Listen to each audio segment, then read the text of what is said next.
Hi, my name is Oladapo Ebenezer. Today I will be speaking to you about the hepatitis B. Hepatitis B is an infection caused by hepatitis B virus. It is commonly a virus that can lead to liver cancer, liver disease, or cirrhosis. This kind of infection can cause acute illnesses or chronic illnesses. It is a common global issue. The transmission of hepatitis B virus, it can be transmitted through body fluids, and its common routes would include unprotected sex, sharing needles, mother to child bearing, and its incubation period would be about 45 to 180 days. The period of ineffectivity includes about weeks before symptoms begin to show, and when the symptoms kick in, it still remains infectious during that stage. Thank you. Hi, my name is Navneet and I'll be talking about the required PPE, that is personal protective equipment. So to start, personal protective equipment should be selected according to the level of exposure. Firstly, gloves are essential to protect the patient with contact with blood and body fluids. Gowns protect the skin and cross-contamination with blood and body fluids. Face protection, including masks and goggles, are essential for protecting the mouth and nose, and eyewears to protect from any kind of splashes. The key elements are always on and off PPE properly, ensure proper hand hygiene in between, and lastly, proper fit and seal of the PPE is always required. Let's talk about the infection prevention and control measures. So to start, while transporting the patient, always ensure you are using the clean equipment, disinfect the equipment if you need to reuse it, and always ensure that in hospital you are limiting the patient movement inside so that it can reduce the spread of hepatitis B. And while using the equipment, ensure if you can avail a disposable equipment, that would be preferable.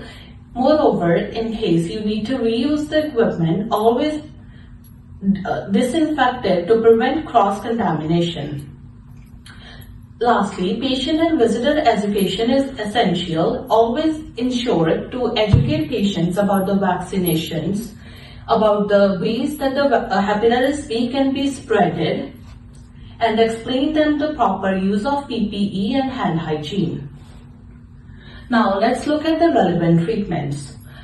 Relevant treatments include acute hepatitis and chronic hepatitis. For acute hepatitis, always ensure that you are following the supporting treatments. That is considered the primary way of treating acute hepatitis.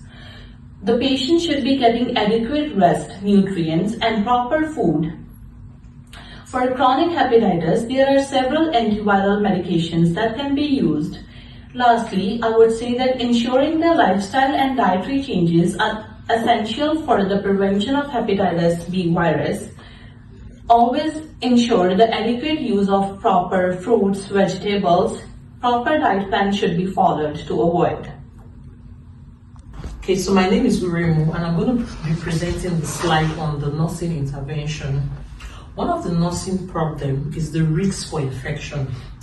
Our own intervention is that when we implement strict infection control measures, this includes proper hand hygiene and the use of personal protective equipment.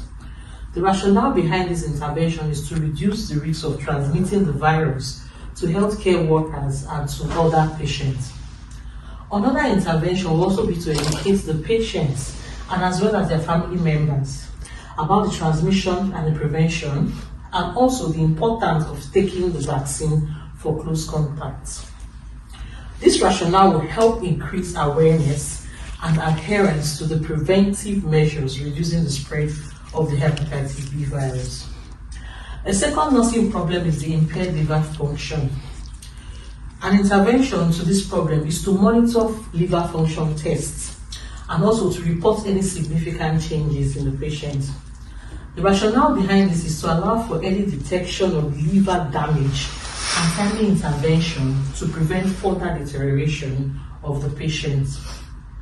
Another intervention is also to administer prescribed medications and also to monitor for side effects. The rationale behind this is to ensure therapeutic levels of medications are maintained and side effects managed effectively. The third nursing problem is fatigue. For this, we encourage the patient to have periods of rest to enable them conserve their energy. The rationale behind this is to manage fatigue and to allow the patient to conserve their energy for essential activities. This intervention will provide nutritional support and ensure adequate intake of vitamins and minerals. Another rationale is to support the overall health and energy levels and aid in the recovery and maintenance of the liver function. Now I'm going to talk about breaking the chain of infection. For breaking the chain of infection, vaccination is very important for all healthcare workers. As nursing students, we all need to take the vaccine when we're going into our placements and when we are also in close contact with patients with hepatitis B virus. One of the steps to administer the hepatitis B virus is to ensure that the healthcare worker or the nurse takes 3 doses of the vaccine and also monitor and maintain the vaccination period. Another rationale for this is because the vaccination is the most effective way to prevent the hepatitis B infection and to reduce the incidence of the disease. A second intervention will be to ensure safe injection practices and blood-borne pathogen precautions. By implementing this, it's going to enable strict protocols for safe injection practices and handling of blood-borne pathogens. One of the steps will be to use single-use needles and syringes and to dispose of these needles and syringes in the appropriate biohazard containers, and also to educate the healthcare workers on the importance of following these protocols. By doing this, the rationale behind this is to help prevent the exposure of infected body fluids and is essential to reduce the risk of transmitting the hepatitis B virus. Thank you.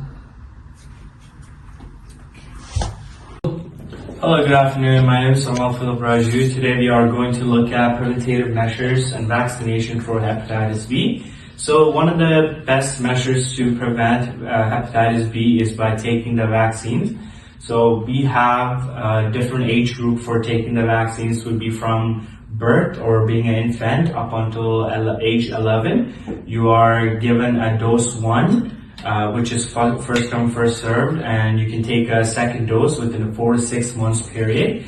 And we are also offered a third dose, which is a booster dose, which is not recommended for the infants up until 11, but for the age group from 11 to 16, you are given the first dose and then an interval of 1 month in between, and then the second dose is offered. And then you're also offered the third dose, which is a booster dose within 6 months prior to the second dose. And we're also looking at the age group of 16 to 19. Same as the 11 to 16, we are offering 3 doses. And the first dose has a 1 month period interval from the second. And then the third has a 6 months period of interval. And vaccinations offered by Public Health Ontario is Recombi-Vax, hepatitis B, and then also offers a second dose in Energerix B. However, these doses can be mixed within each other. It does not really matter, as the antigen B is not related to the vaccinations. You can like pause it right now, and then I'm gonna do the next. Alright, looking at the conclusion of hepatitis B in today's presentation, we have a clear idea that hepatitis B is a viral infection that causes liver inflammation, especially conditions such as liver cirrhosis and cancer. These are viral infections that are transmitted from blood and body fluids, which are in form of droplets.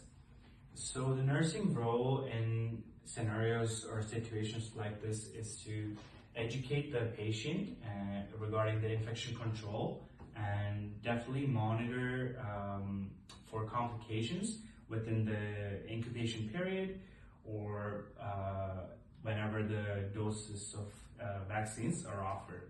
And prevention and control and vaccination in safe injection practices such as personal protective equipment are also another measures to tackle hepatitis B. And the treatment for hepatitis B is again what we looked earlier, getting the vaccines on the different intervals. So we have again Recombivac's HB and the energetics within the time frame from infants up until the second dose and then the third dose.